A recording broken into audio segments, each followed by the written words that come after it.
Good afternoon. I have a cough in my throat. I'm Bradley McCalister, founder of Spiracraft, and this is Spiracraft Live on a Thursday afternoon down here in South Georgia. And looking forward to today, we're going to play with some Sycamore.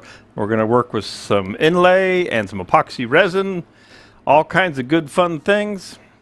So we'll just hang out here until a few folks come in, and I do believe everything is working. We'll see. I think I am ready to roll. I have my controller back.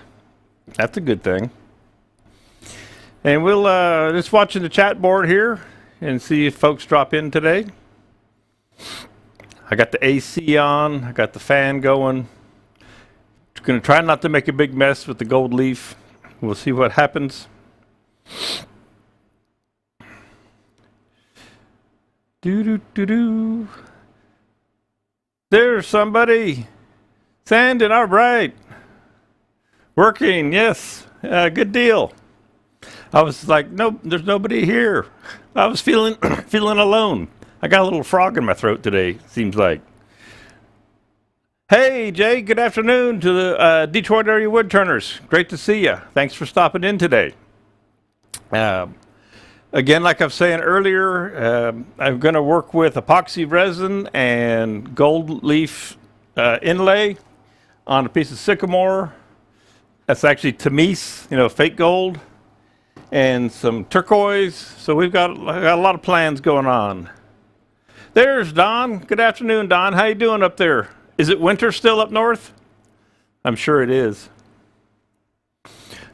I'm sure it's very much winter. And hope you're getting into YouTube all right. I see people are in YouTube and Facebook, so that means things seem to be working pretty well. Like I was saying, I do seem to have a little frog in my throat all of a sudden today.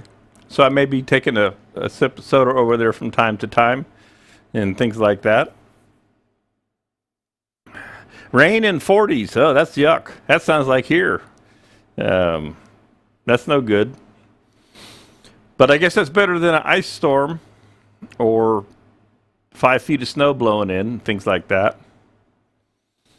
Detroit, yeah, I've got a friend up in Columbus, Ohio right now, and he said it was kind of about the same. Fairly mild up there right now, surprisingly. Hello, Craig Brown from Valleyfield Woodturners. Good afternoon. I appreciate you all dropping in. And this piece of Sycamore, this is from some of the names look a little new to me. About 5 years ago now, I got a Sycamore log for out at the woodworking shows, which is going on now. Now, I didn't go out this year with the woodworking shows, but I bought a log at my usual log yard, and it was a huge log, 6,300 pounds. Excuse me.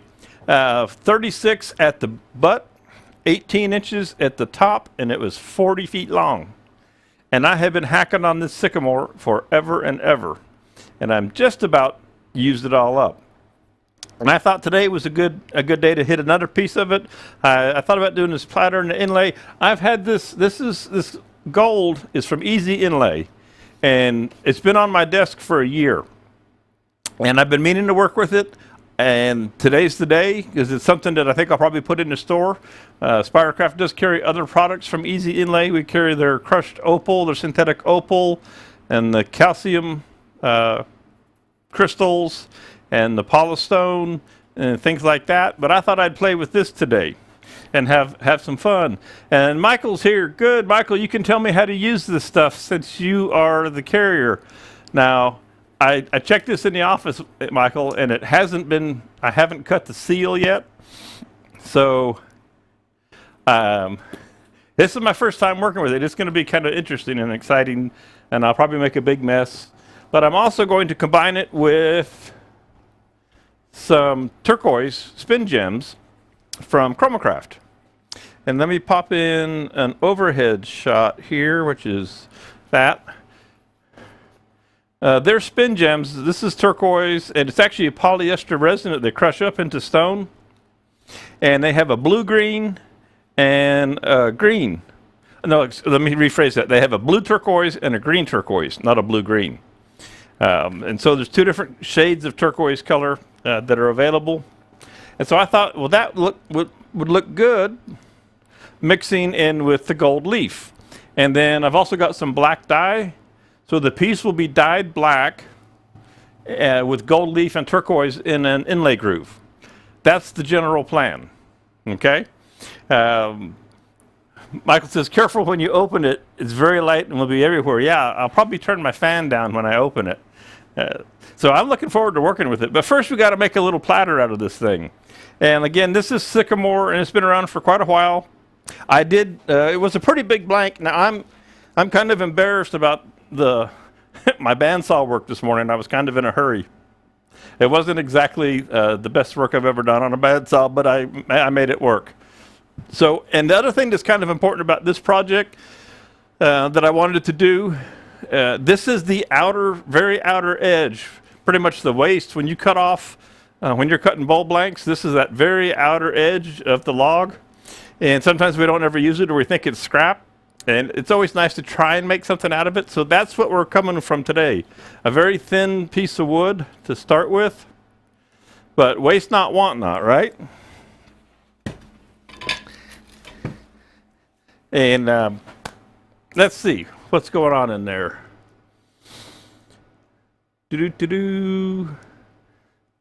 Everybody talking back and forth. Good. I guess the picture looks good. The sound looks good. I got my controller back, guys, that are here regularly. So the cable died from the charger to the controller, and that's why it wouldn't work last week. So I got that worked out. A white wire that I haven't spray painted black yet. But I think we're back in control now, as much as we ever can be. So again, the ingredients for today's inlay will be Spiracraft epoxy resin, easy inlay, gold flake, easy wood tools, Nick Agar, black alcohol dye, wood dye, Spiracraft spin gems. I'll be turning with Carter & Son Toolworks tools for my conventional tools and easy wood tools and the new Spiracraft SC carbide tools. So that'll be the mix that I'll be using today. And of course, anytime you've got any questions, put them in the chat box and hopefully I'll look at it and see it. So I got this, I went ahead and made it round, and I'm on the new Nebula lathe too. Can't forget to talk about the new Nebula lathe. And it's still not quite perfectly round, so it's time to go ahead and get this guy round and start to shape the back. This will be the inside. We'll put a little tenon on the back side here, on the bottom. So we'll start to get some profile and we'll make this into its platter. Let's turn on the overlay. I'm going to turn on the overlay for the end, I believe. There we go. And that's enough of me, so we'll go to program on overhead, like so. All right? Because y'all don't need to see me.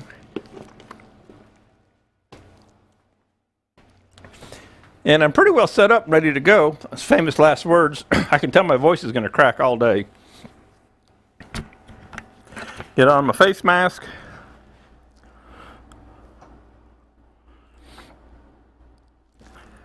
Start out with Carter & Son bowl gouge here just to get going. You can see it from both ends. They're freshly sharpened up. And I have this turning at 750 RPMs. Like so. I believe the cameras are set to where it will stay in focus. I'm hoping for a good day technically. Hey, Joe's here. Good afternoon, Joe. So let's take a shot at this. Just start to clean things up. And one of the first things I really want to do is get rid of this wing back here and start to shape the piece. The front edge will clean up, but let's go ahead and get rid of this wing.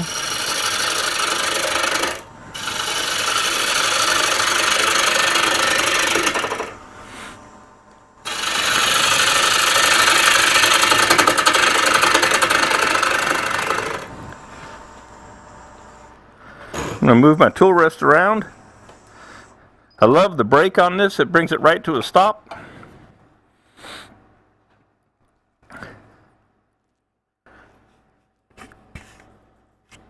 All right.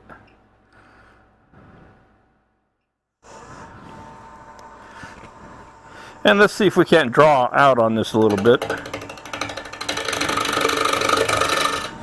I think I'm gonna switch you right now for a moment. I'm gonna make the program be 5 and the overlay be 4. Okay. I'm finally getting a handle on my controllers. This wood is very dry now. Like I say, it's about 5 years old.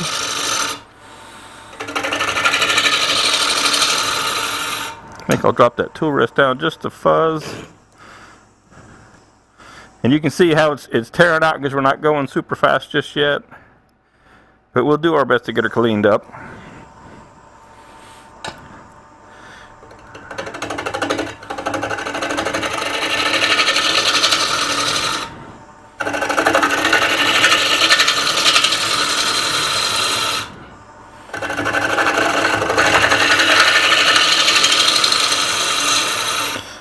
To the gentleman from the Detroit area wood turners, theoretically I'm going to be in Detroit later on this spring with the woodworking expos when they get their shows rolling.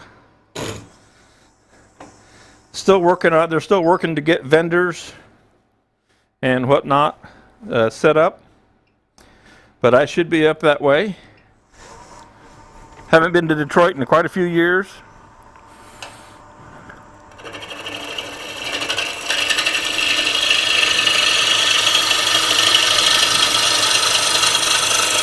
So even with the tailstock in place, and especially if I move this remote controller, I can start to actually cut now.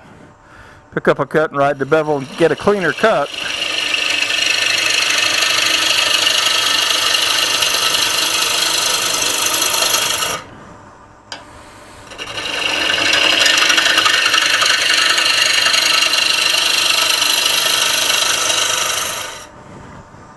Let's see how that's looking.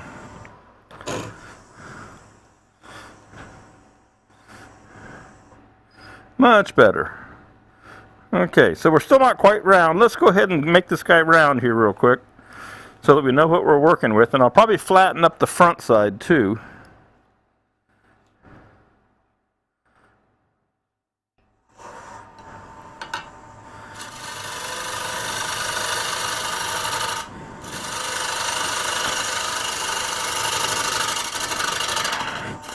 It's not going to be a real big platter, of course, just it's on the nature of things, but that's all right. I just want to clean up this edge so I know what's flat. Once we turn it around, we'll be all good.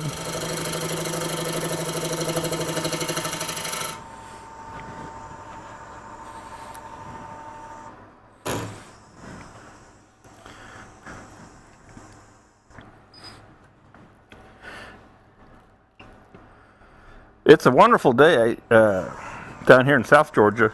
It's actually pretty mild out, probably in the 60s.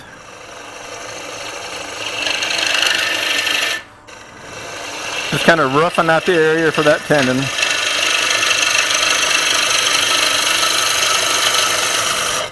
We don't need a big tendon for this guy.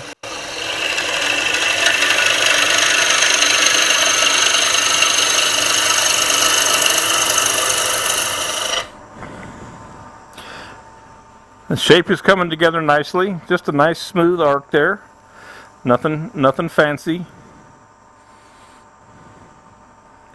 All right.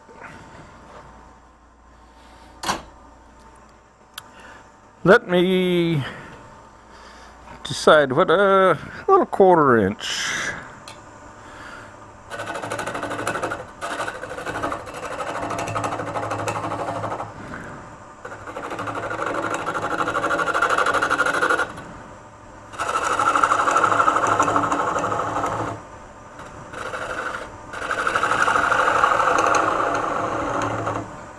Little 1/4 inch or 3/8, depending on who makes it. I love small little tools. I've always had one that I keep with the wing ground back pretty far on a small tool, It's been super handy for me over the years.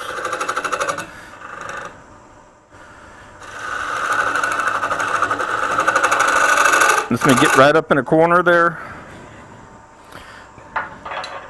Let me check the size of that. I haven't decided what jaws I was going to stick that in. I think I'll stick it in the 1 3/8.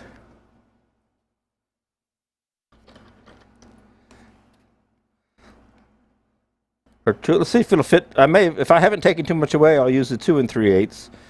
I have all my jaws over here in a drawer. Yeah, I went just a little past those already, it looks like. No, maybe not. Let me check this again. Let me get a little closer tolerance here. Maybe I'm right on the money. Could be. I think I am. I think we'll take a chance with that. So I'll just cut a little dovetail in here now. I'll just take a little detail tool. Give carbide a little shot at things.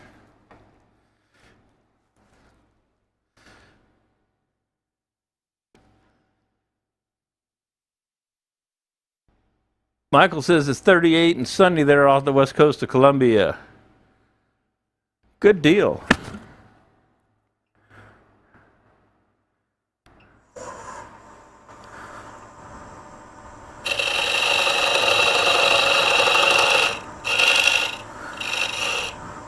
And I'm going to reach in here and take away some more of this.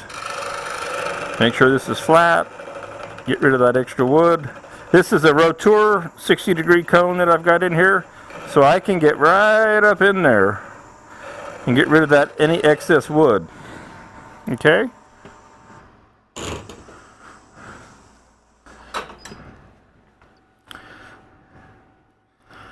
Alright, that's not too bad for this wood. I'm going to dial the speed up and make another pass and see if I can get this a little cleaner. And you know, the end grain as usual is lifting just a little bit, but really not too bad. So I'll either make it better or worse, one of the three. We'll take it up to 1,000.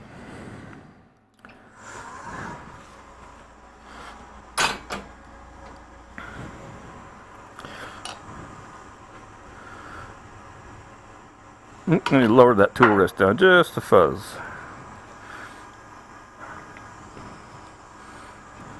And see if we can't make a nice clean cut here. Very light pass.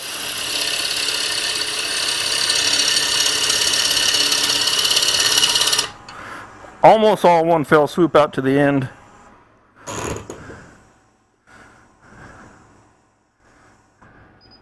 So that cut nice and clean. Especially for this sycamore. Nothing that won't sand out. Okay, so I'll just pick the cut up and finish out to the edge.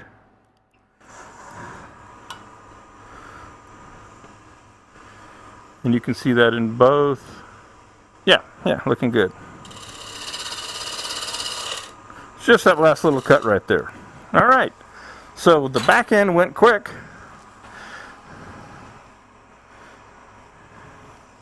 I'm looking down at the profile, make sure I'm happy with that. Yeah, because it's going to sit down on the little foot there.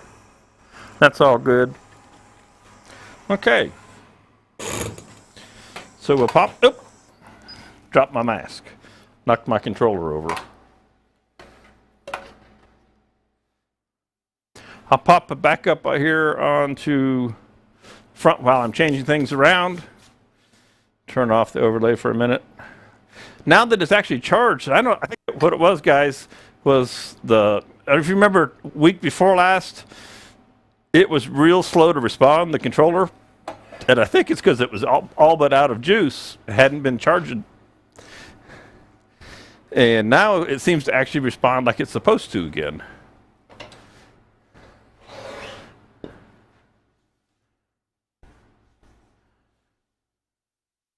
Oh, sure. Can I describe? The question is, can I describe? If you're not seeing the chat column anywhere for some reason, Shannon asked, can I describe the difference between the woodworking expo and the woodworking shows? Absolutely.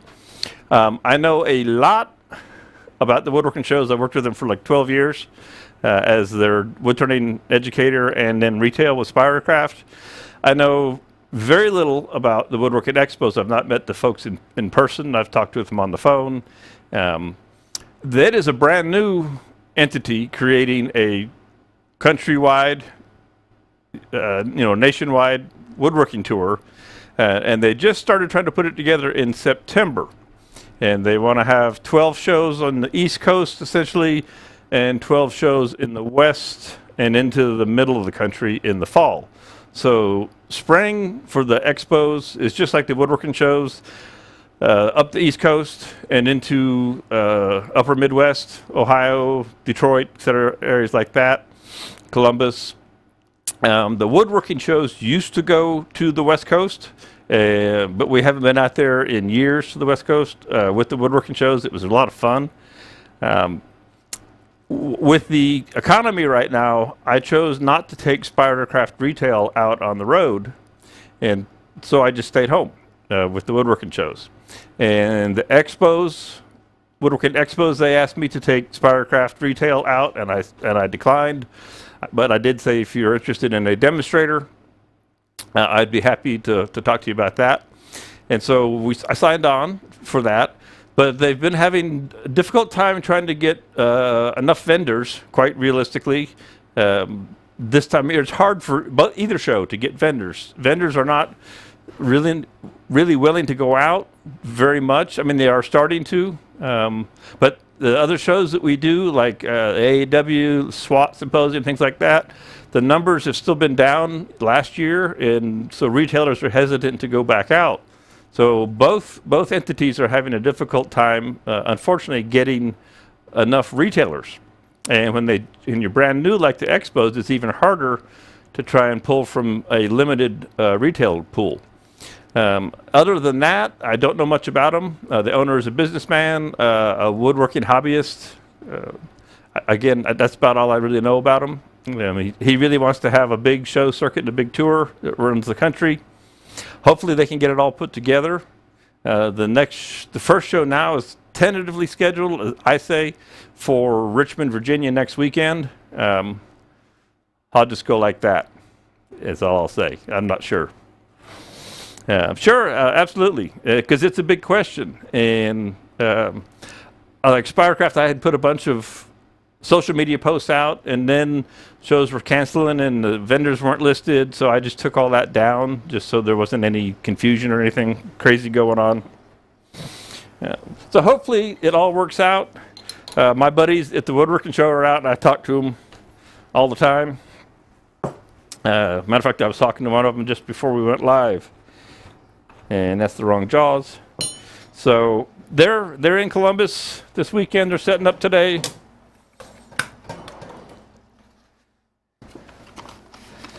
Get my jaws out here.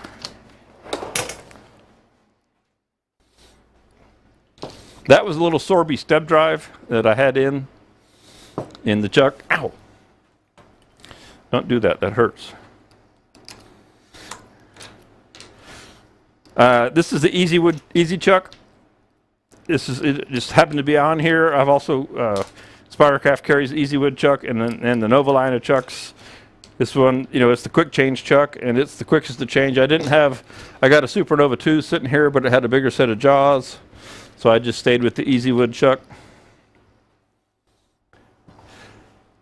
South Jersey, Philly area. Well, the woodworking shows will be in Jersey. Check their website. The expos were going to be in Philadelphia, and they changed it to Syracuse, New York. I don't know why. I haven't talked to them in person about it. Let's hope that I said this is going to fit. Let's hope I wasn't wrong. Well, it doesn't get any better than that. If you overhead camera, I don't know if you'll be able to see. I've got less than 1/8 of an inch gap there in my jaws, so I have a perfect circle. I couldn't have hit it any better by luck if I wanted to.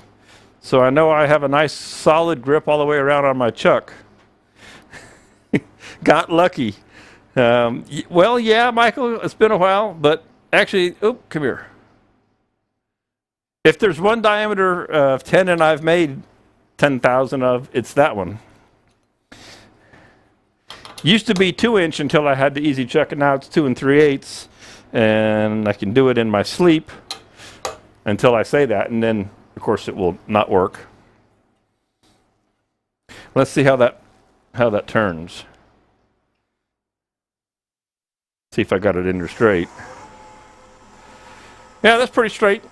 That's not too bad at all. All right. So we'll just leave that back end alone. Like I said, the end grain tear out just a little teeny bit, but not bad. Nothing that won't clean up with a little 120. So now we'll attack the front side, get this cleaned up. And, you know, I could bowl it out, make it a bowl, but I'm going to leave it sort of as a platter. We'll call it a modified platter. I want to leave room for the recess for the inlay. So I don't have a design in my mind. Those that know me know that's how I roll. I just say, hey, I'm going to do this, and I figure it out on the fly, and it makes it challenging and exciting for me. So I don't know where I'm going to put the inlay groove. If I'm going to put 1 or 2, I don't know yet. We'll just work that out as we go. So once I get the turning done, then we'll flip it over and we'll lay it on the lathe, and I'll put up a box here as a tabletop, and we'll do the resin work. And we'll put some dye on it just to see what it's like. I won't do much sanding because of all the electronics in here. If I can't get rid of a tool mark, it's horrible, I'll sand it off. But otherwise, I might just dye it after I do the inlay, and then come back and sand it again and re-dye it. I just don't like to sand in this room very much. I've got another workshop over next door where I can sand and make all the dust in the world away from the electronics. Okay, enough of that.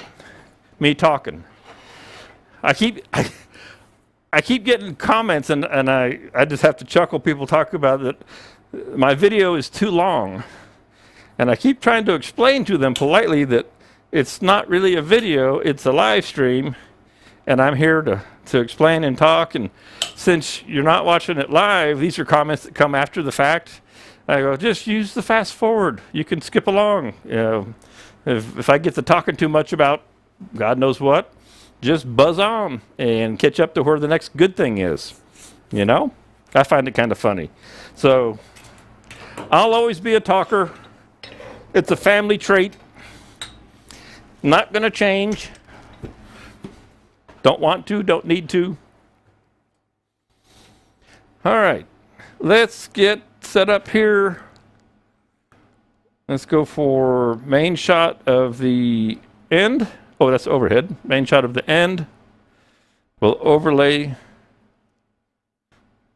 the overhead so you can still see that a little bit.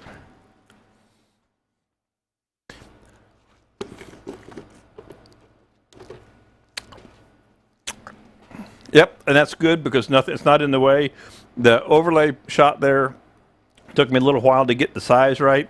I do love these new PTZ cameras with really high quality optics. And now that I've got the focus locked most of the time, this will be the one that'll tell us. Things should stay in focus. Autofocus has a horrible time with stuff that's spinning, but we want the tool to stay in focus and all that. So it looks like we're doing pretty good there. All right, good deal.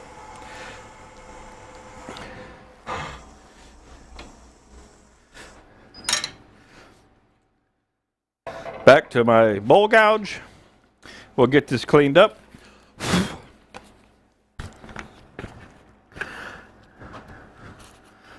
Hard to believe I'm running the air conditioner in the middle of January, but then again, I'm only 100 miles from Florida.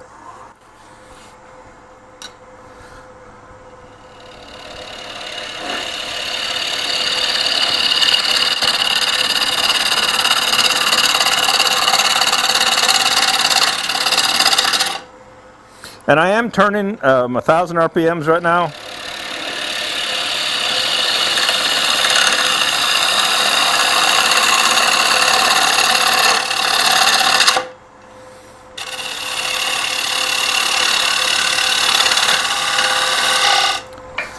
A little bouncy out there on the edge. That's coming close there. Okay. It's a pretty piece of wood. You don't see ambrosia sycamore all that often. The ambrosia beetle like you see in maple, which is what we have here. This is the ambrosia beetle. You can see where a beetle hole is, and they bring the color with them. Interesting little variation in the grain right there. Let me change where that handle is. Off we go. I'm going to move the controller up onto the bed. You can't see my changes, but hello there. I'm trying to read the name from across the room. I can't quite see. Japie. JP. Thanks for dropping in.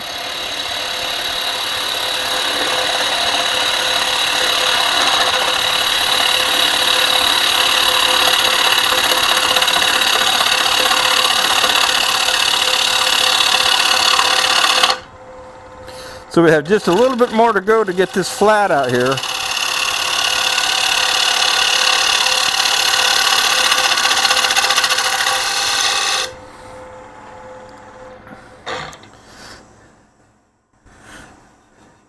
And if you're wondering about grinds and all that, I'm pretty simple with my grind. I'm actually my bevel angle is 45 degrees. And just the wings are swept back a little bit. Nothing fancy, nothing exotic. It's what I learned to turn on, and so I've just stayed with it over the years. You know, it's just what I've been used to. Okay, so we've got a flat surface. Now we have to think about what are we going to do? Where are we going to put things? Let me clean up this edge out here just a little bit. Let me make a pass out here on the edge. There's some torn end grain out here on the edge before I commit to anything else. Pronounce Yapie. Okay. I hope I got that right. I'm horrible with name pronunciations and the like.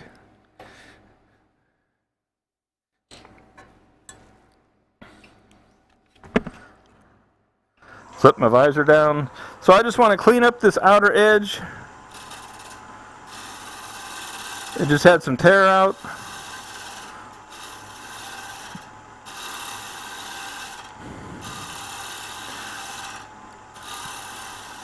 Just nice light cuts.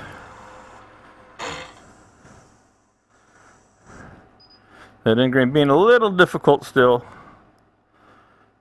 but not too bad. I think we'll live with it. Okay. Now I've got plenty of material in here.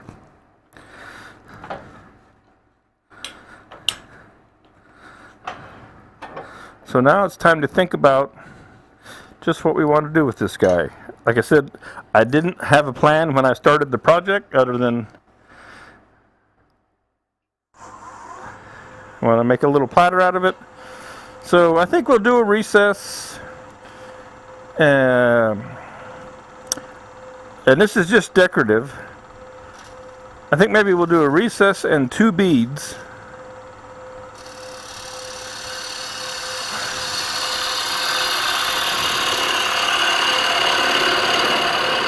So I'm going to kind of lay this out, if you will, by cutting a little bit of wood. While I think about it.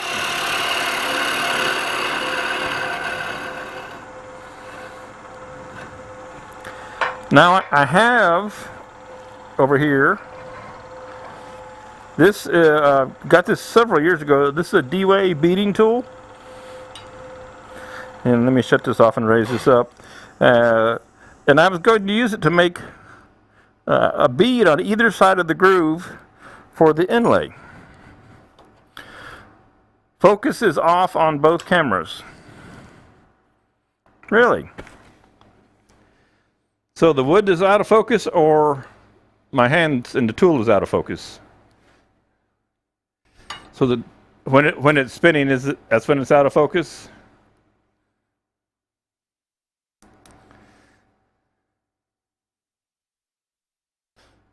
That's kind of strange.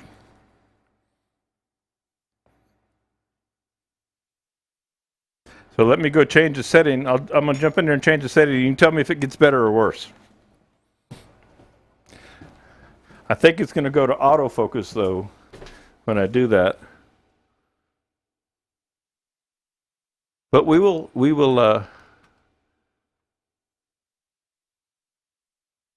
make that change right there. And then I'll make the one here on the other camera. And then you let me know if it gets better or stays bad. I had the focus, to my knowledge, locked. All right. So we're going to make our little bead. And I'm going to turn this down to 750.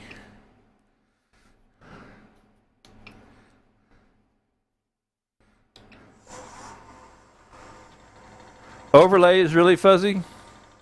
Okay. So I changed the settings in there, Michael. So let me know if it's getting better or worse.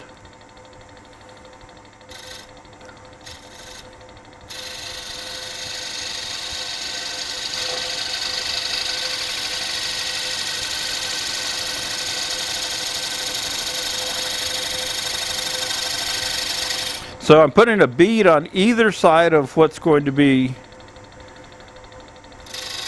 the inlay.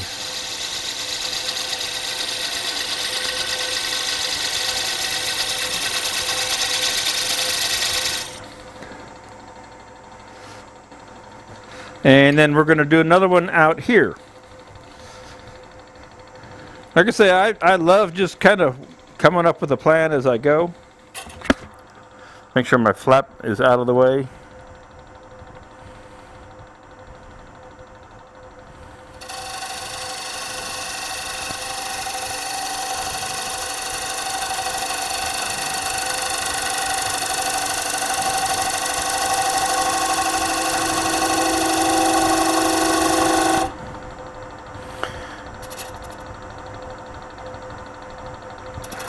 Notice how I precisely measured.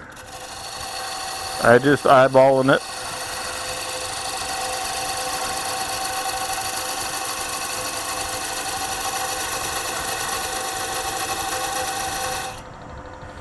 Okay, cool beans. So that defines our two inlay grooves.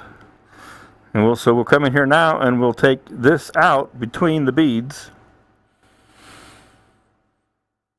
So Michael says refresh cleared it up.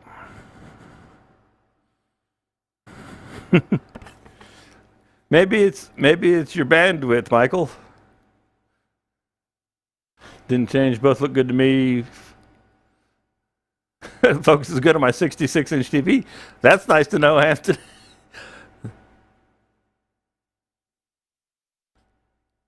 How am I presenting the beater?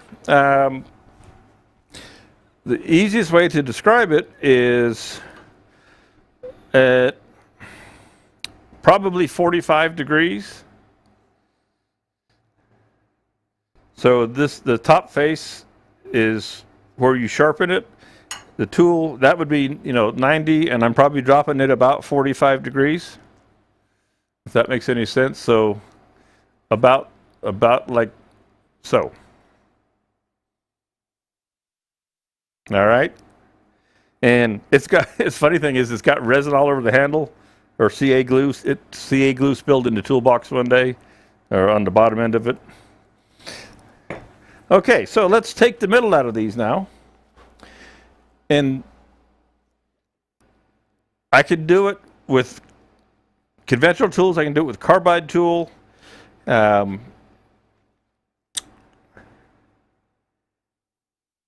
Whichever way I want.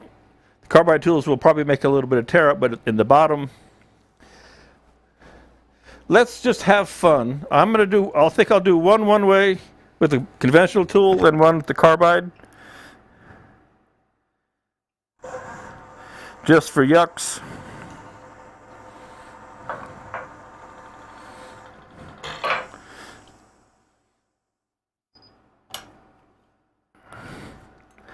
Susan, got you. Absolutely.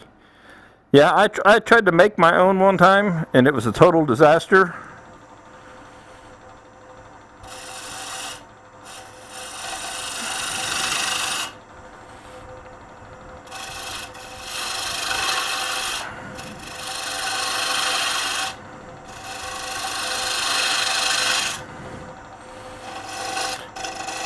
Then I probably could use a spindle gouge for this as well.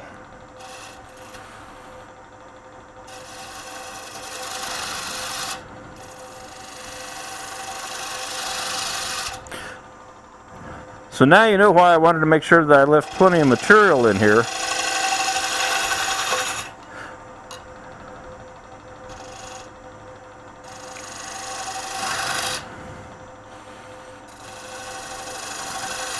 Oh, and I have another tool. Let me change tools because I sharpened it up, I freshened it up. A little 1/4/3/8 bottom feeder, if you will. Traditional grind. Lets me come right around a corner, much easier.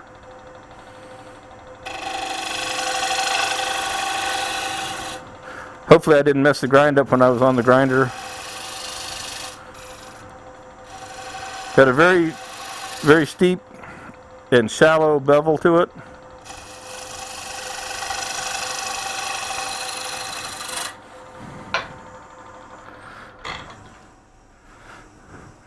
There we go. So that's just a nicely rounded over little container there. Now the resin, once this is all, resin is all set up, I'll have to, either turn it or sand it again because I want to fill this up with the resin. Okay. And that's probably deep enough. I don't really need to go any deeper.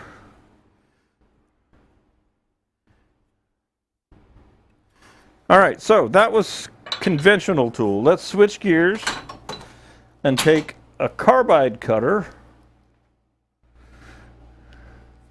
Let me find one in the smallest department. And just because I like to use different things. So this carbide cutter is just about the same size as the groove. So I'm going to switch to a smaller one.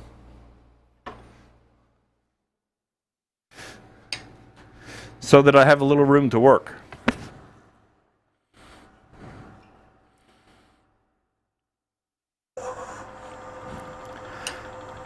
This is a little Easy Wood Tools. It's got the little teeny CI5 cutter on it.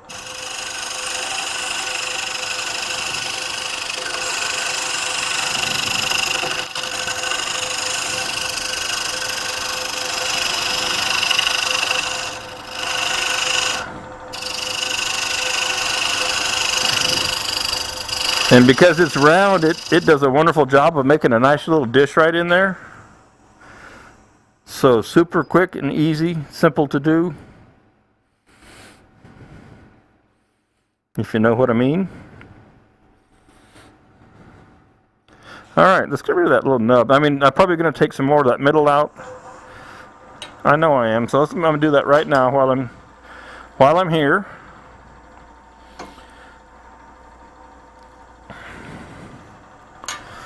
While I'm here.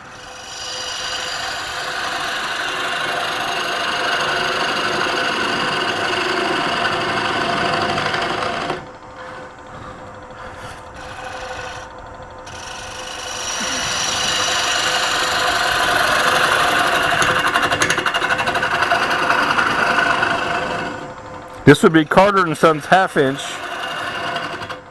or Sorby 3/8. gouge that I've got here.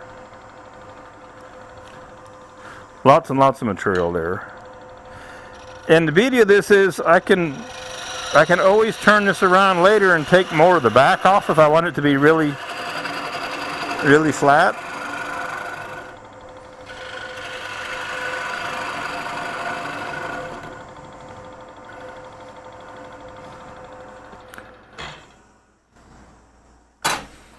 Let's see.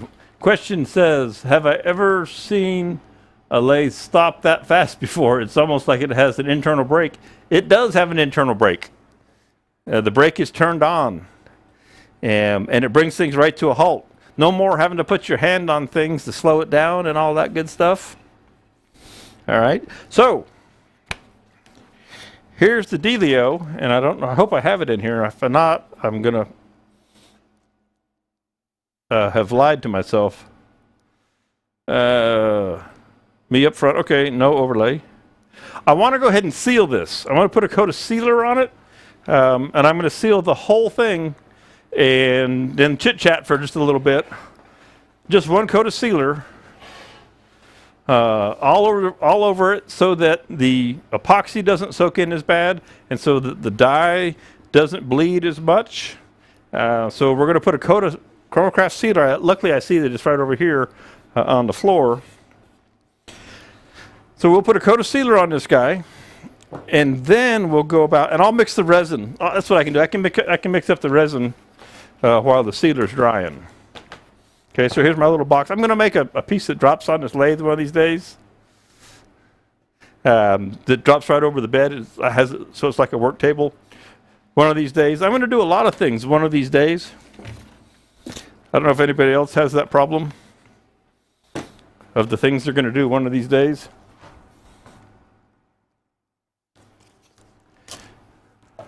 Best thing in the world is eating yogurt and having yogurt cups for all your little projects.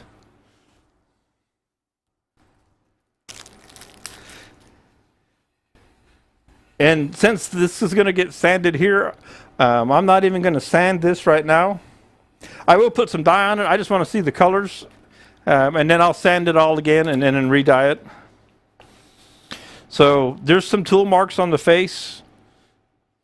It's not that I didn't see them. I'm just not paying attention to them and overlooking them intentionally. And this sealer is actually essentially Spiracraft wood dye minus color. It's got a little bit of shellac and a little bit of resin in it. And let me pop you to the end camera. Come on, go there. Change.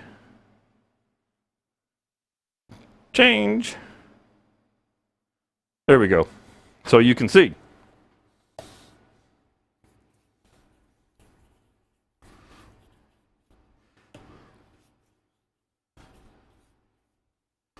It would be a beautiful piece of wood if we didn't do anything to it. Is that not gorgeous piece of sycamore?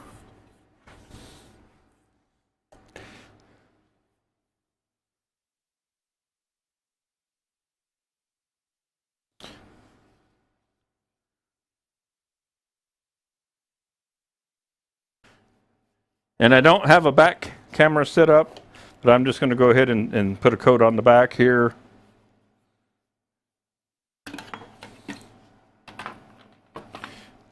That mask somewhere else.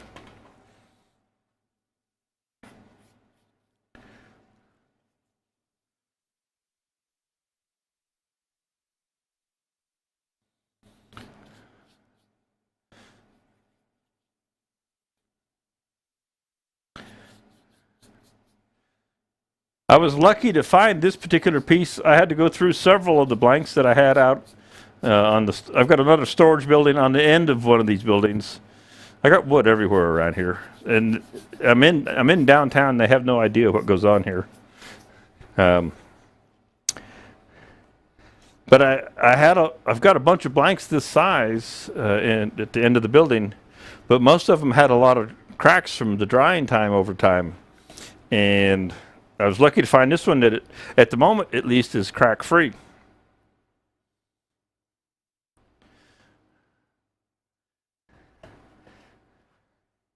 Yeah, I've changed yogurt brands too here just recently, Susan.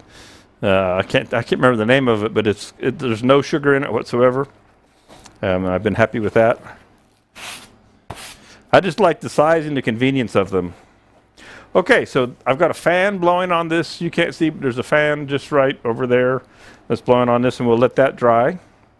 And in the meantime, we're going to go ahead and mix up some resin and start playing with. So Michael left. Am I going to spray all over my lathe? No, I'm going to paint with a brush on a box, Don. I'm sure I'll get it dirty one of these days. So I'm going to pop you into the overhead. Michael McEwen, who actually carries this product at his store in Canada for the Canada folks, said that when you open this, be really careful because it's going to come out like a jack-in-the-box. So I'm going to take a knife and slowly open this. I said I have not worked with this product before. This is the first time even opening the jar. And apparently it's messy, sticky, super lightweight, flies all over, all kinds of stuff like that.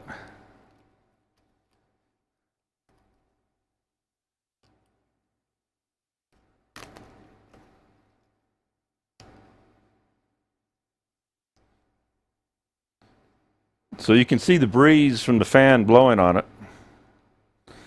So it's like gold leaf, but it's in strands and pieces and chunks, not in a sheet. All right, so I'm going to put this somewhere safely out of my way, even though I could use it. And for the moment, I'm going to put the lid back on the gold leaf. The spin gems are like I showed you before, and so we're going to lay these in this groove too, but we're going to mix them in the resin. So we're going to mix the gold leaf and the spin gems together.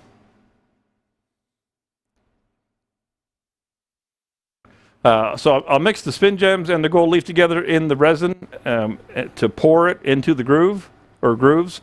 But I also want to experiment with one of the grooves. I want to take the epoxy and just paint a coat of epoxy in it and then try and put the gold down like I was gold leafing it and then pour over top of it.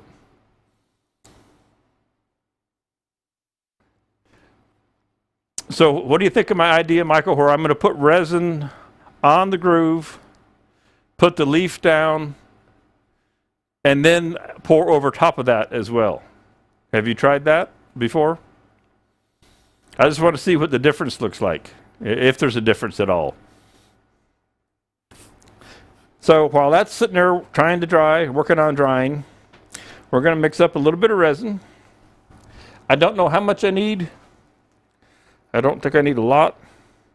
So I've got some handy dandy little cups from my favorite Dollar Tree. The epoxy resin is 2-to-1. And I'm probably going to make 2 of these. I'm just going to kind of look at it and see.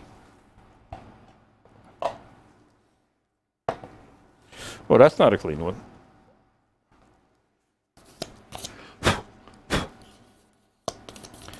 That's a little better.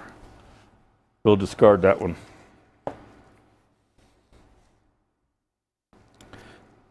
So 2-to-1 by volume with the epoxy resin. In the States, Woodcraft, Rockler, Spiracraft is going to carry it. I don't have it in stock yet. That's why I'm kind of playing with it today. But you can get it at Woodcraft and Rockler right now. And from Easy Inlay themselves, directly.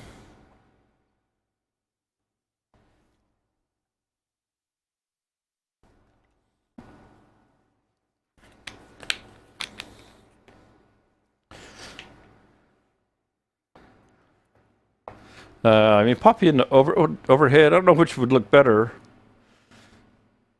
Let me pop you in the overhead for this.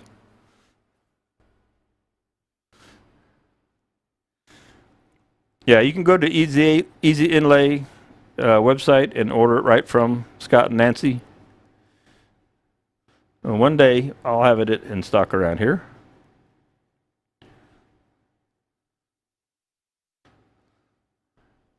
So again, this epoxy is by volume and not weight. So if you're an Alumilite person, you might ask, well, why aren't you weighing it? Well, because it's not by weight, it's by volume. And I didn't want to make up a ton,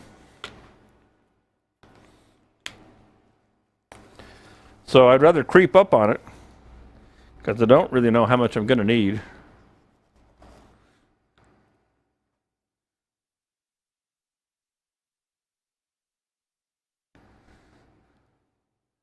I always will make more than I need. Oh, I see you got to look at the back of my head. Sorry about that leaning over there.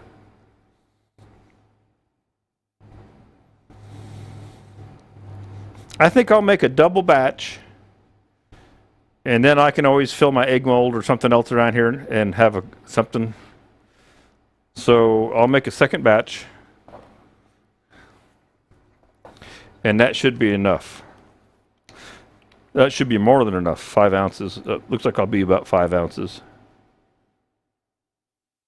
And this resin is not water clear, so I'm actually going to put just a little teeny hint, I think, of black into it. Another thing about this resin is it has a 2-hour open time, so I don't have to rush and hurry one bit. I can take my sweet time and talk to y'all and do this with no problems. I'm trying to keep my head out of the way.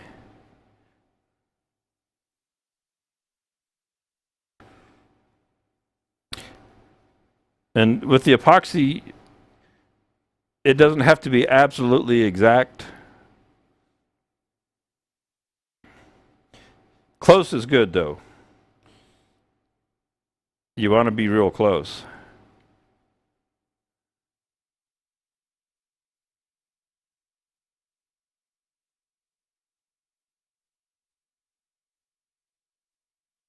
That looks pretty good. Okay, good. My head's not in the frame. I don't have a bald spot yet, but I know one day I will.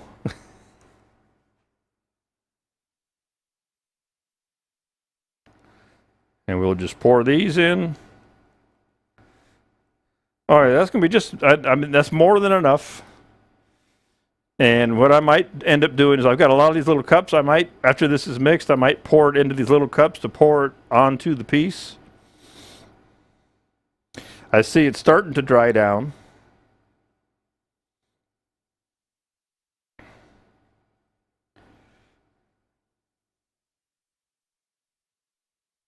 And then I'll take a stir and scrape them out just for yucks.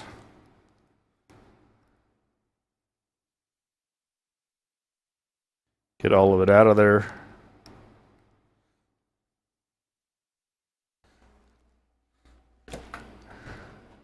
Make sure these are not left around.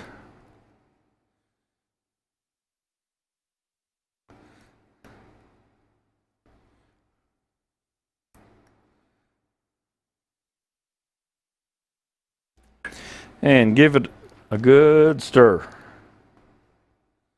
Got enough room left in the cup to stir. So that's all good.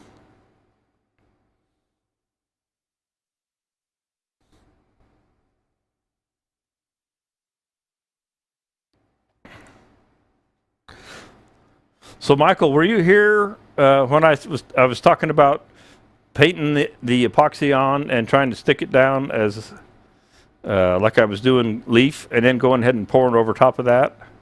Did you catch that part of my dialogue? Because if you said anything about it, I didn't see it. So one of them I'm going to do just the pour, and the other I'm going to try and stick it down as leaf and then pour.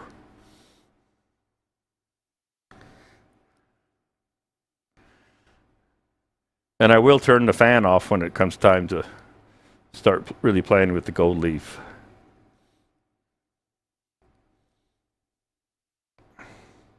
So out of curiosity, I've got my thermometer over here. I've got it pretty cool in the studio right now. It's probably 65 in here. And I've got my digital thermometer, and this resin is 71.2. Not that I'm overly concerned about it. This resin, I can let it go up to, I'm going to jump up to 3 here.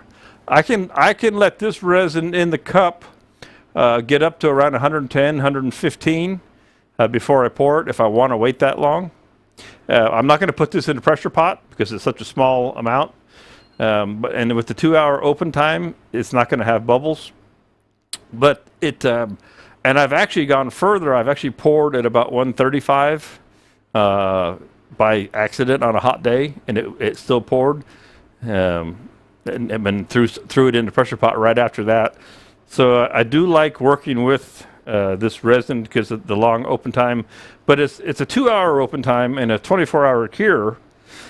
There's a lot of epoxies that are out there, and they're deep pours. And I've poured really big stuff with this half-gallon cast. They claim they're deep pours, but they're 72 hours to cure. They take forever to cure. So I've been real happy with this. The downside is you can see the amber color to it. You can see it when I was in the overhead. It's not water clear.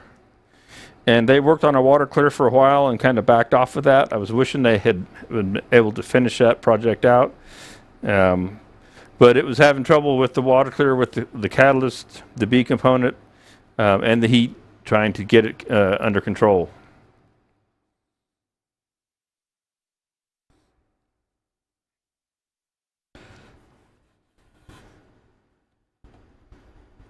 Yep, that's getting close. It's not dry yet, but it's getting close.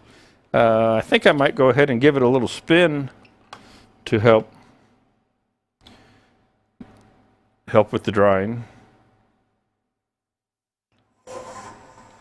Give it a little extra air there. And I'm going to pop this to the end camera so that I can walk around the front here and get some goodies out of the drawer. I need another brush or two.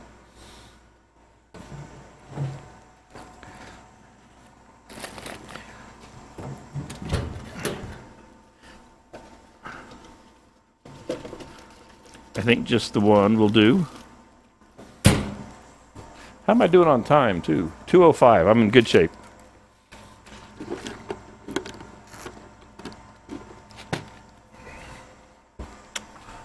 Another brush still. I knew I wanted another brush.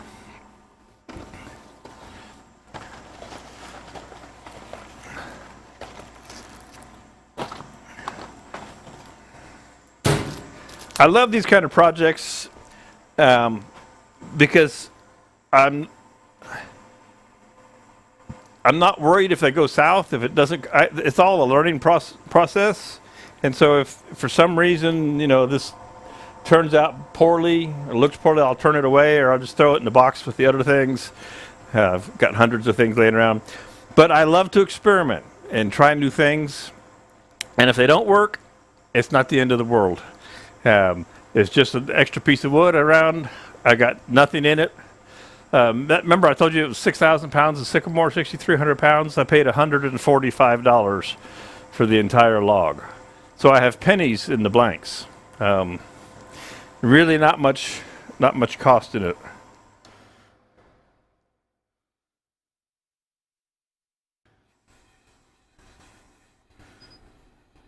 All right. Let's take this out of the chuck. Jeff says, I have a lot of scrap lying around. That's not scrap, that's firewood.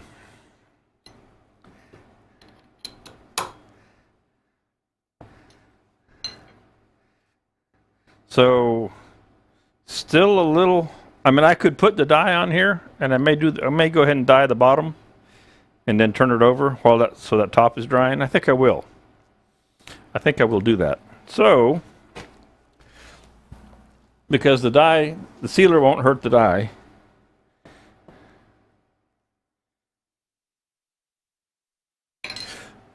I know you guys, Don, you're cringing that I'm painting dye, working on top of my brand new lathe. But I don't want to get it on my hands. So I'll put on gloves. Usually though, I get stuff on the gloves and then I get stuff all over the gloves.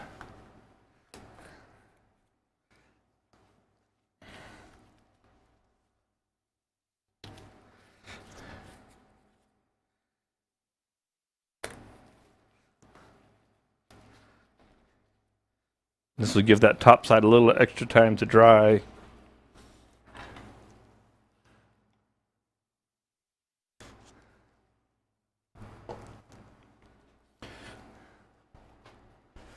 Put that over there. And black dye, I'm going to go to the overhead for you. That's probably the end, isn't it? Yeah. Oops. That's the overhead.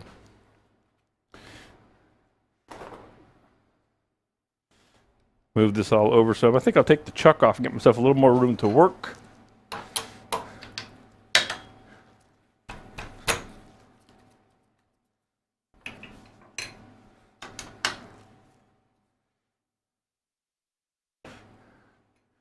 Yes, I have gloves on. It's a novel concept for me. I'm trying to get better at staying tidy.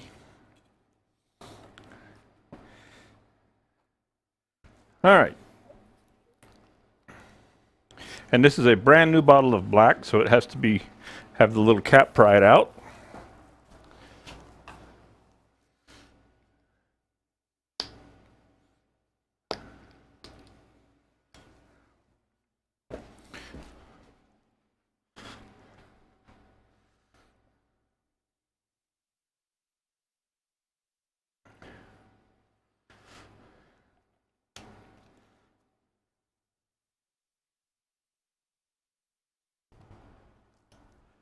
All right, and let's dye this guy black on the back side, and then we'll turn it over and go to work on the front.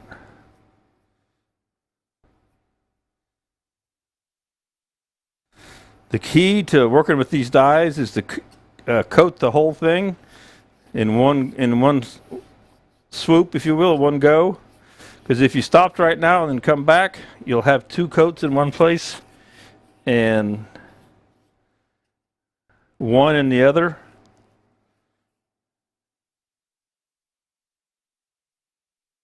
I know some people think it's sacrilege to put dye on beautiful wood grain, but sometimes that's just the way the project goes.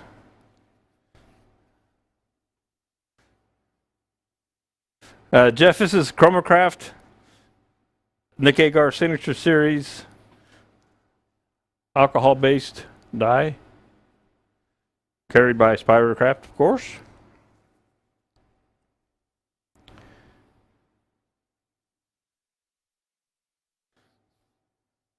All right, nice even coat on the bottom. When it dries, you will see the wood grain when it's all said and done. You can see how it bleeds up onto the top there. Just for fun, I'm going to go ahead and go around, and pardon my head if I lean over. I'm going to do just the outside edge here, or that fiber.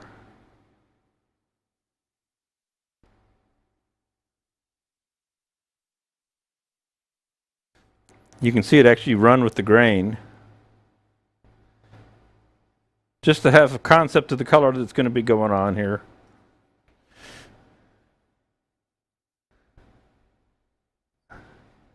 Because I need to make sure, see it bleeding through. I don't know if you can see that right there. It's bleeding through down through the grain.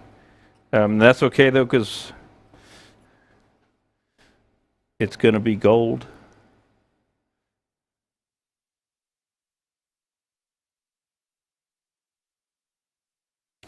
So what I think I'll do so that I keep my head out of the way, I'll just turn the piece.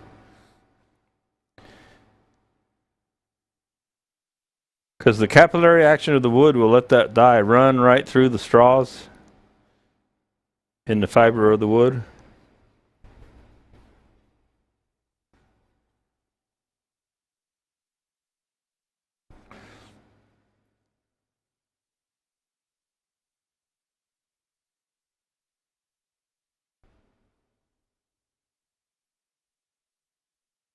Oop, a little over it, that's all right.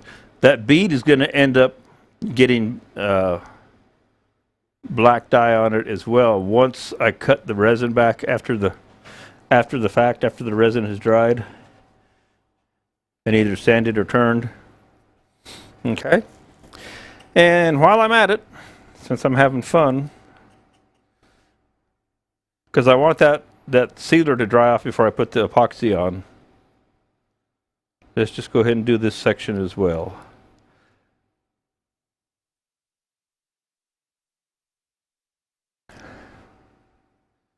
You can tell that I really want to see what the color contrast looks like between the gold flake and the black dye.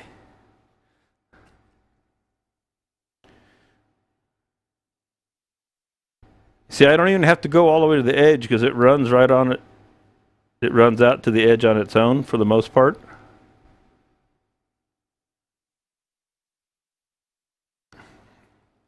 Spin this guy.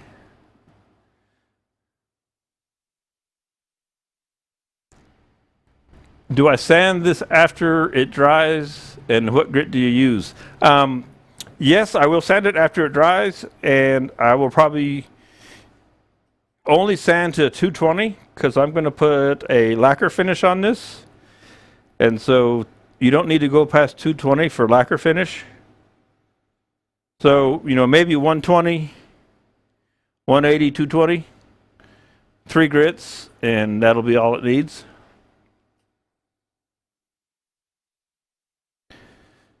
I used to do a lot of lacquer, colored pieces, and like 60 coats of lacquer on a piece.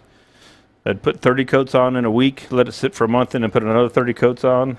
And the lacquer fills in any thing that you might have. So after 220, as long as it's a good clean 220, you don't really need to go past that.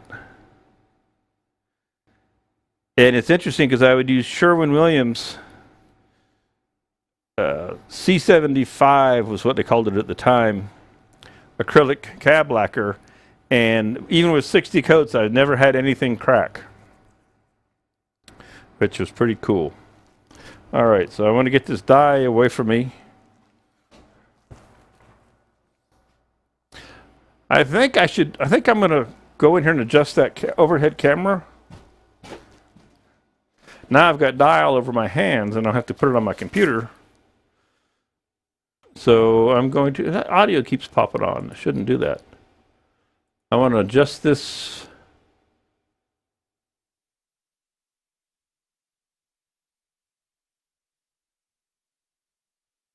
That's as far as that'll go. Okay. I can't quite get all of it in there.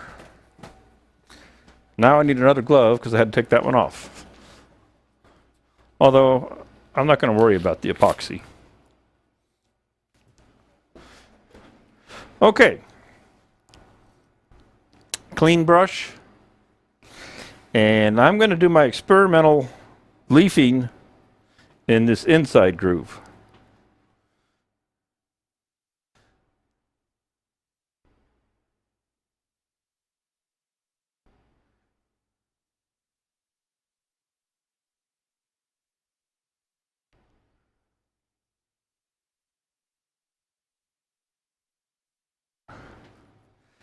So this is my experiment, Michael.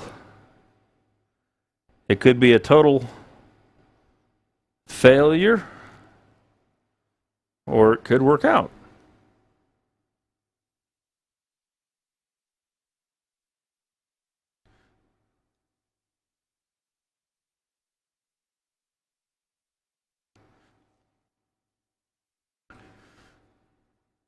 So this is just the straight resin. I haven't mixed anything into it yet. You could use, leafing sizer. You could use, you could use any of the other adhesives for putting gold leaf in. I figured I would just try using the epoxy that I had right here at hand while I was going. And I'm going to let that soak in a little bit.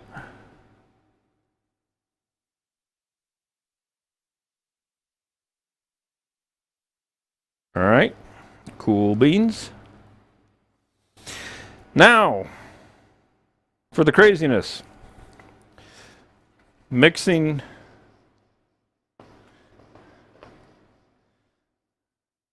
the leaf into the resin. And the other question I'm posing to myself, do I want to mix, I'm going to pop back up here.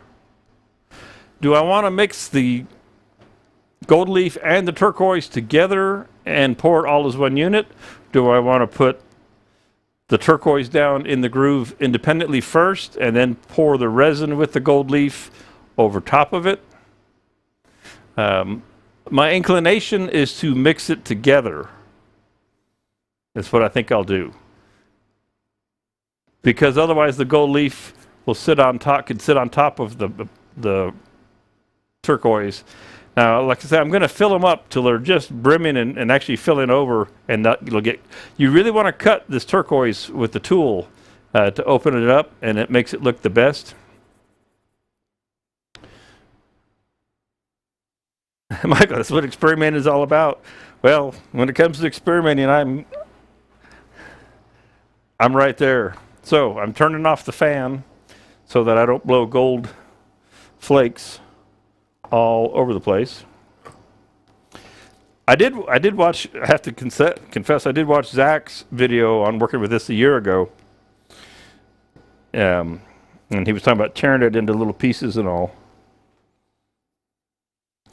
And so I'm just going to break this up. Let me put it, can I get you in the overhead? Can you see that? Yeah, let me put you in the overhead. So I'm just basically trying to shred this, tear it into as fine a pieces as I can. Now I'm going to put quite a bit in here. I mean, headed for a lot. I'm not worried about that.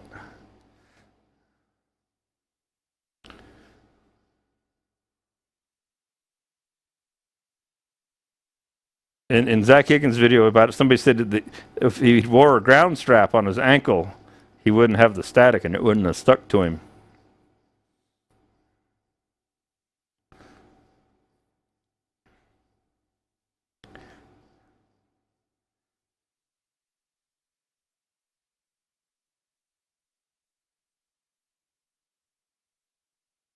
So again, I'm just kind of trying to shred it up. It does crumble pretty easily. And let's mix that in, so it's not all sitting up on top.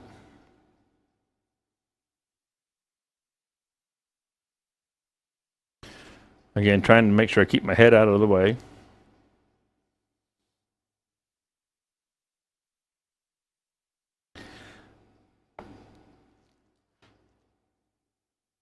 All right, more gold. More gold.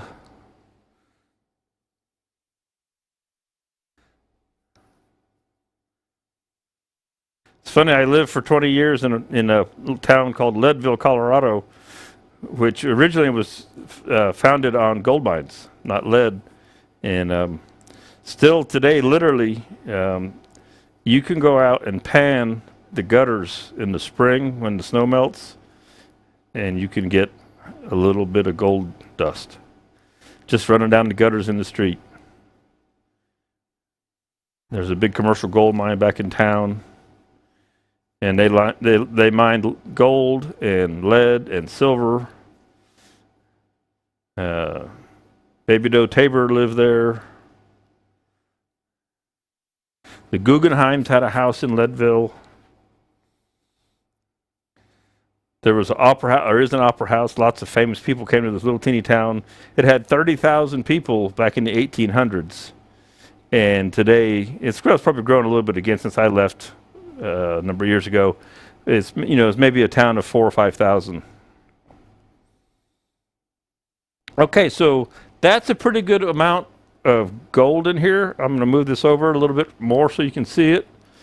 There's still clear in between. Okay, and I'm going to have plenty left. Now the turquoise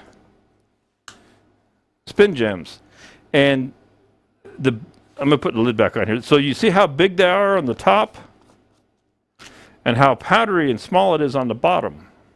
So what I think I'm going to do, I don't want the really, really big rocks, I don't think. I think I want to pour them out and kind of mix it together a little bit better. So I'm going to take another yogurt cup.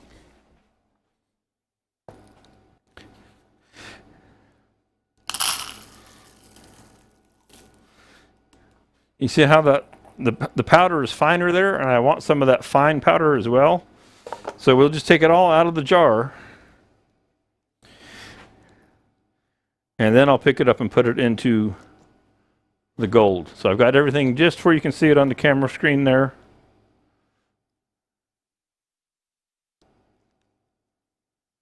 One pinch, 2 pinches. I'm going to go with 4 pinches to start. Very calculated measurement. All right, 4 pinches.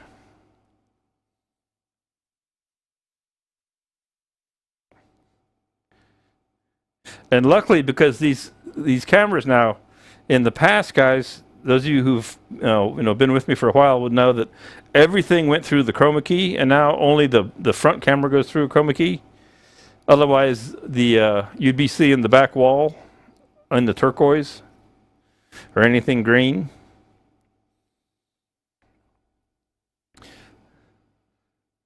Okay, I think a little more turquoise.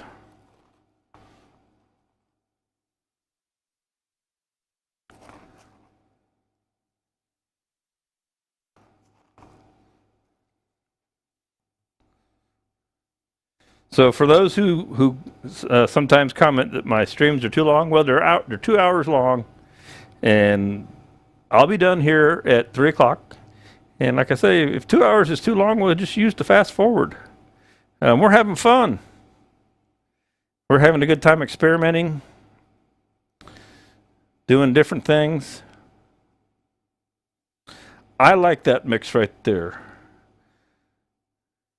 And I'm going to leave this one, this groove will be natural. This groove I'm going to take the flake and pack it down in there and then pour. Yeah, Jeff, so that's what I like about this. With the 2 hour open time, I can sit here and work and talk, and I don't have a problem. And also, just for yucks, let's test our resin. 75, so it's starting to think about warming up a little bit. Okay. Moment of truth on this. I know that epoxy, and I'm just going to leave this be lay over big. I'm going to see if I can find kind of a sheet style of it. I don't know how it's made.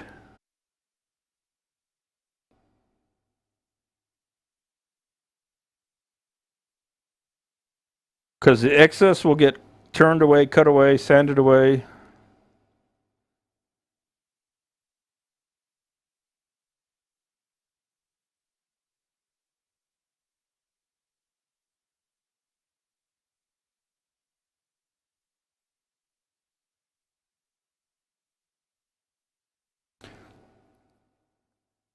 So this will give me an absolute gold, solid gold background, whereas the outer ring is going to have the natural wood background. Hence the experiment part of the whole deal here.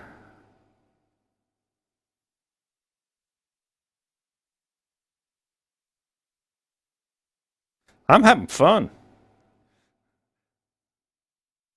I haven't done this before. I don't know if my dad's here or not. I know my mom and dad, my mother used to do a lot of gold leafing on picture frames and stuff.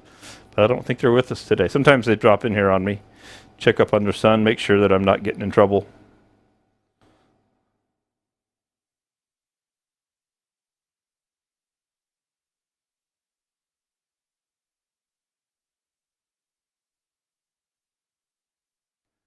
This stuff is just like fluff. You're cringing? Why the cringe? It's all good.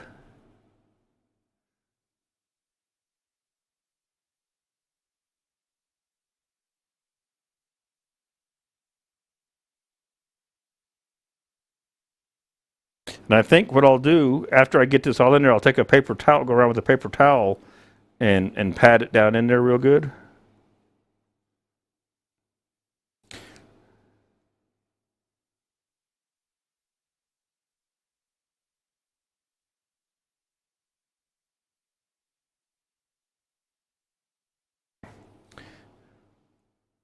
You know, what might be fun is to leave the center all natural when this is all said and done, so you can still see that ambrosia streak going through it.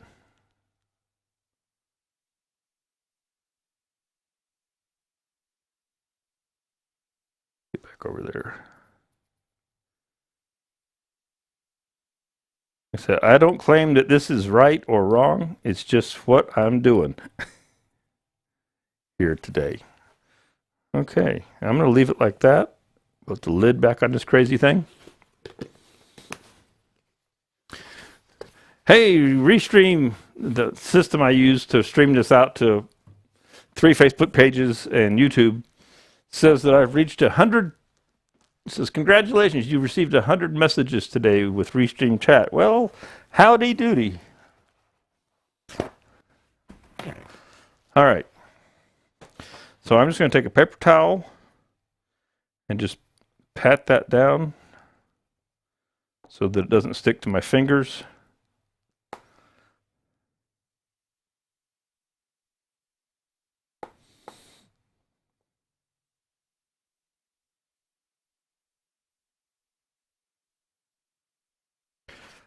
Okay, that looks like the plan I had in mind.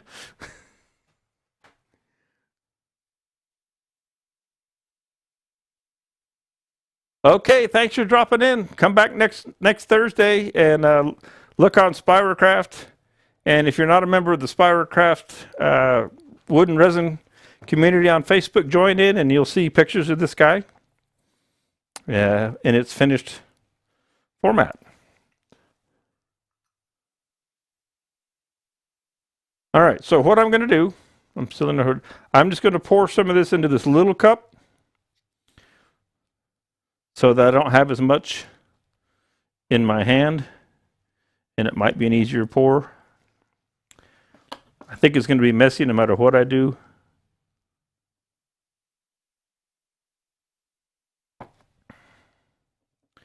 These little cups are Dollar Tree. Love the Dollar Tree.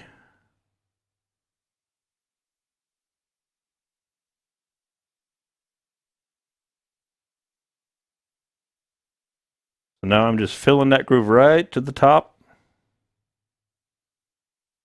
And that's like, so there's plenty there. I didn't run short.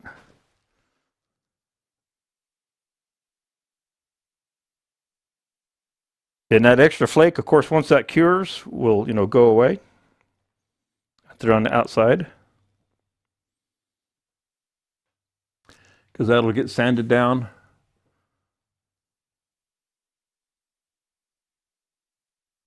Maybe just a fuzz more right here. Because I want it to stand a little proud, just a little bit.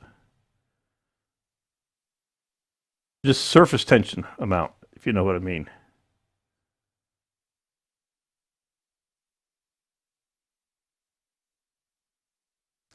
All right.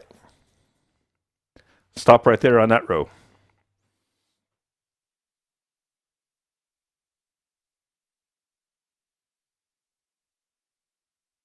Don, yeah, sure. I will do a mini video of cleaning this up.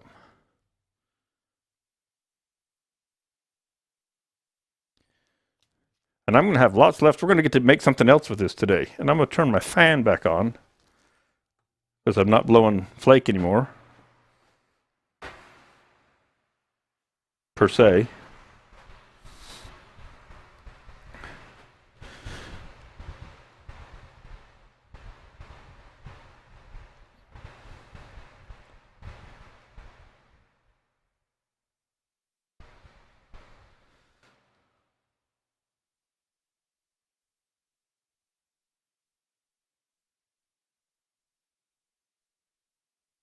Good thing my hand's steady today. I didn't drink too much coffee this morning.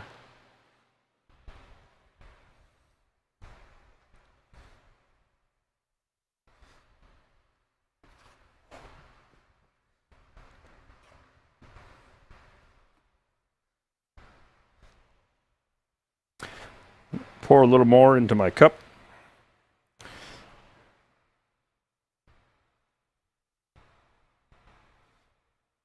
We're going to be making something else out of turquoise and gold here today, too.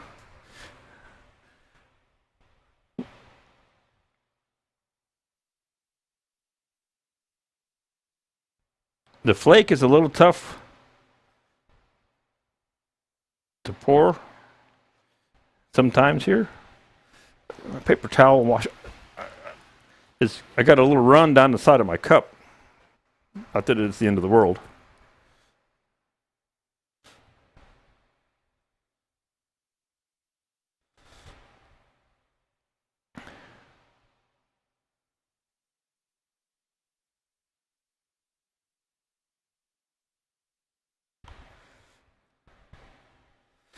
And the other thing I'm looking at and thinking about is I might come along and drop some more turquoise. The turquoise settled to the bottom of the cup, maybe over here, and I didn't stir it enough because there's not very much turquoise in the pour there. See, it's all down in the bottom of the cup. So that's okay. That'll go in something else. But what I think I'll do is take my cup of turquoise here. Remember I had that question about should I put it in before, after, or whatever? And I think I will just go along. And it's heavier than everything else, and it's going to sink. Specific gravity. So we're going to put some more turquoise into the gold here on both of these.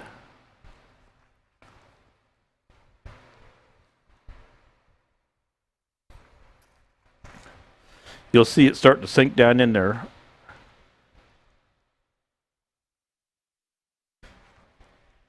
Because I looked and I said, well, I got almost all gold. And I realized I hadn't stirred the cup. So, special note to self, be sure and keep stirring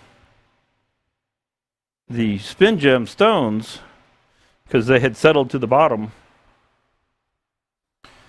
of my mix cup.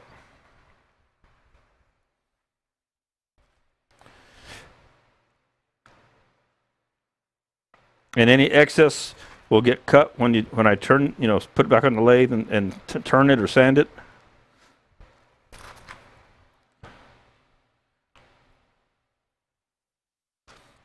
See how some of the rocks are big? I'm trying to keep some of the smaller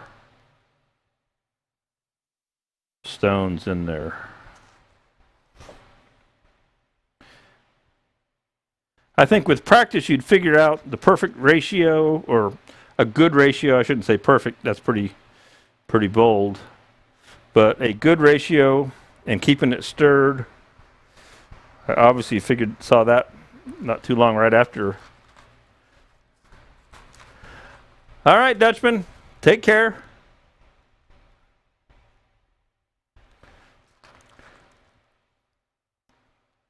And I will go take care of this one.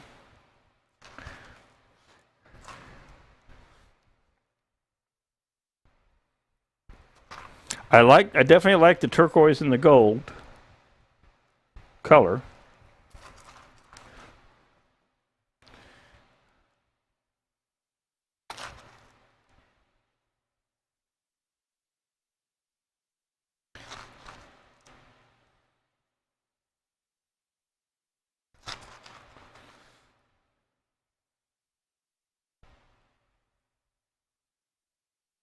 There we go.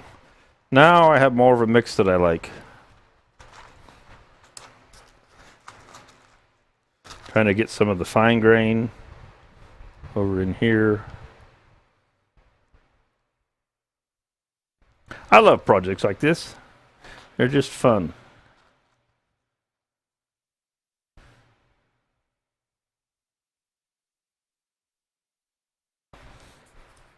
Okay.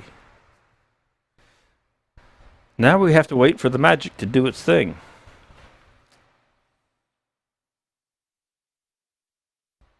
All right.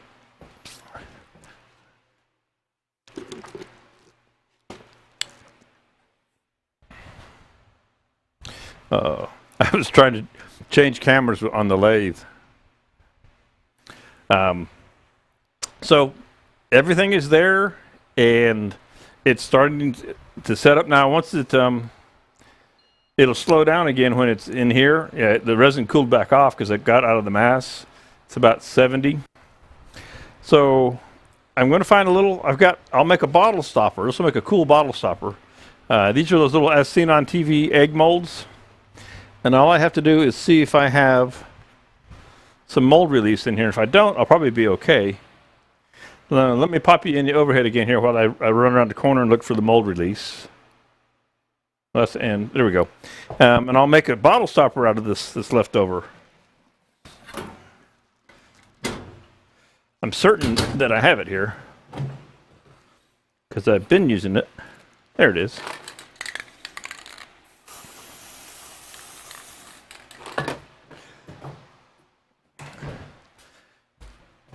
These silicone egg molds are horrible as egg molds for hard-boiled eggs, but they're great for projects like this. So let's see how much we have left after we do this.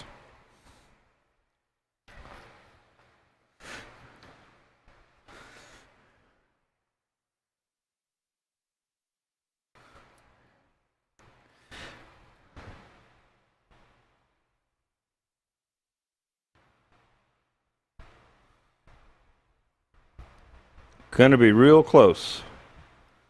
Virtually perfect. You know, and I said I was going to put black in the resin, and I didn't do that. I was going to put a tick of black in there. So this was perfect. We now have a turquoise and gold bottle stopper coming right out of the mold. Rich! Rich, you're late. You're late to the party, bro. So this little egg mold, like I said, makes a perfect bottle stopper. And again, doesn't need to go in a pressure pot. It can just sit there and do its thing. This doesn't need to be in a pressure pot. It's all good. I'm going to get down like this and look and see if make sure that I'm not low anywhere, and I don't think I am.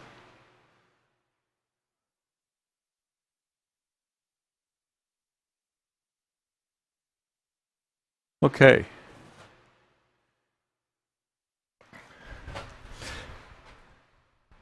It's funny because I'm watching YouTube over here, and the 20-second delay or 30-second delay there is, I look up and it's on a whole different camera again. It kind of throws me. So this was a fun project. Turned out a nice piece of sycamore. We're saving the very center section to be natural. I really think I'm going to like doing the laying down the gold leaf in the groove and then filling it again with the gold on top and the turquoise. But who's to say? Because one, you see only the gold and all the fill. The other, you see the natural wood and then the gold flakes and the turquoise. So the truth will be told once it sets up and I turn it, sand it back, and spray lacquer on it and make it nice and shiny. That'll tell us which way really worked out the best. But that was good. I had fun with that, and the grain, and I can still, you can't quite see it, but if you look close, you can still see the patterns, the ambrosia pattern in the black through the dye. So, you know, all is not lost, and that's not smooth yet. That's still got the tool marks on it. Like I said, I didn't worry about those because I knew I was going to be, you know, turning and sanding this. And then we'll have the two natural lines of the wood here that didn't get dyed, and we'll have the two natural lines on either side of this one as well.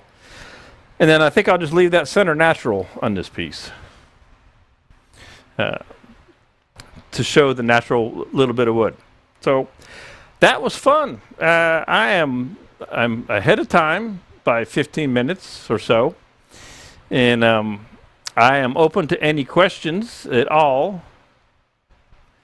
Your audio seems to be breaking up. Hopefully it's not on my end. I don't know if anybody else is or not. Sometimes the refresh will help. I mean, Michael said he was all fuzzy and he refreshed his browser and it cleaned up. Rich, you do have to work sometimes. Yeah, I know, that stinks, doesn't it? So I am wide open to any kind of questions and stuff. And now I'm not 100% sure about next Thursday.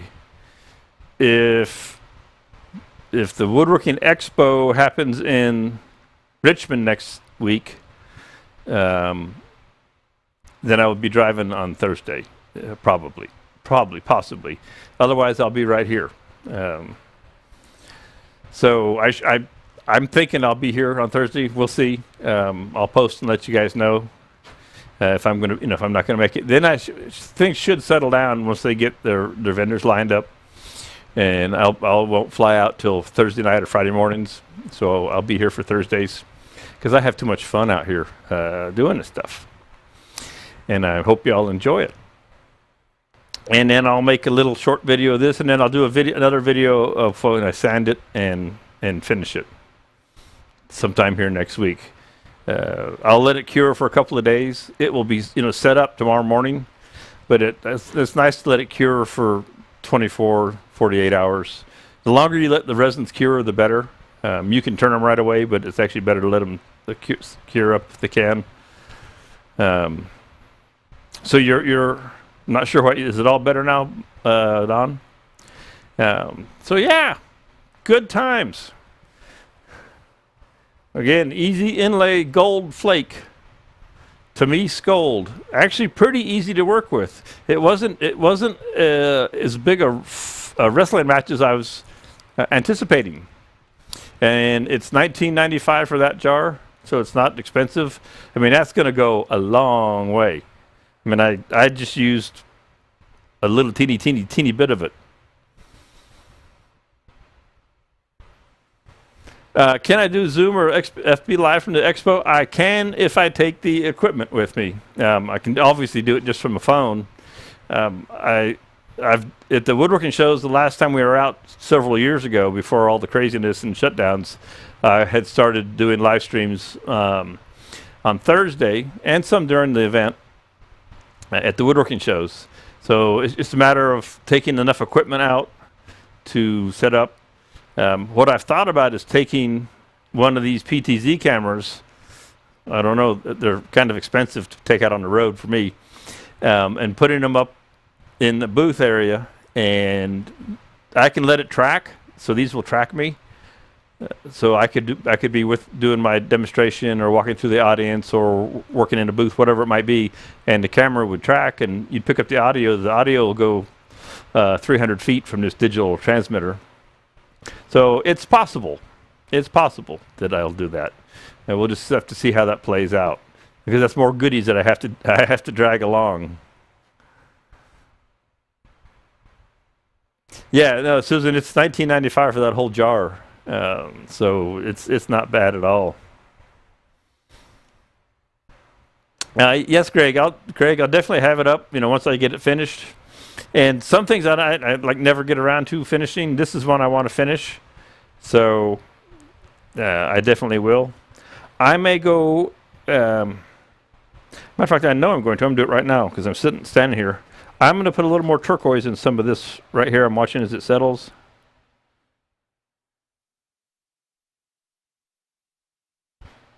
I'm seeing some that needs a little more color in it, and it'll sink down into the resin there, and then it'll look completely different. I'm gonna pop you back into overheader real quick. It'll look completely different once it's been turned. It will have a whole different look to it. And if you haven't used it before, it takes a little bit of. You don't believe it till you see it when you turn it, and then all of a sudden it looks different. You have to cut it open.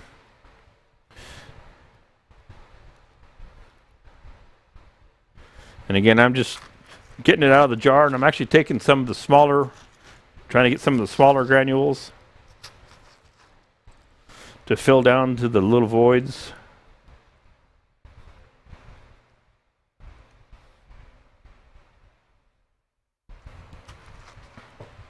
And I just had a thought, well, I could try and put some flake over top, but I'm not going there.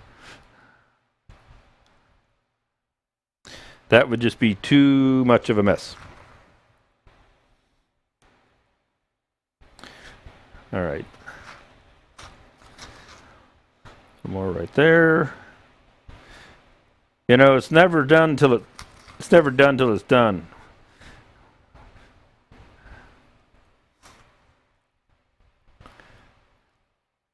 Okay. We're going to stop at that.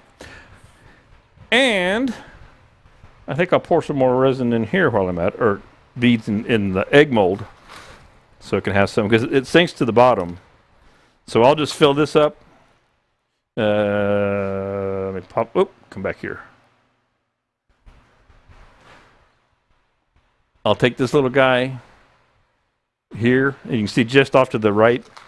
And I'm just going to fill this up with these turquoise stones, and they will migrate their way down to the bottom. And as it starts to set up and get hot, they'll stop sinking.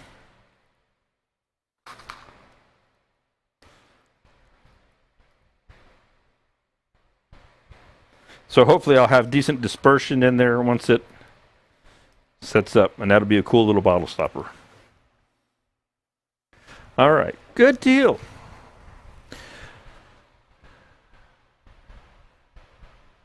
Oh, my pleasure, Sandon. My pleasure. I have a ball out here.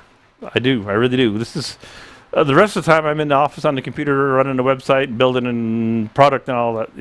General running an e-commerce store. This is my playtime for 2 hours a week to get out here and turn and have fun. And I live in a little teeny town in South Georgia, and so I'm kind of a hermit here. It's just my wife and I. Y'all are my family out there, even if you're on the other side of that camera lens. I really like being out here. I have a good time. So now that it is almost 3 o'clock, it's lunchtime, speaking of a good time.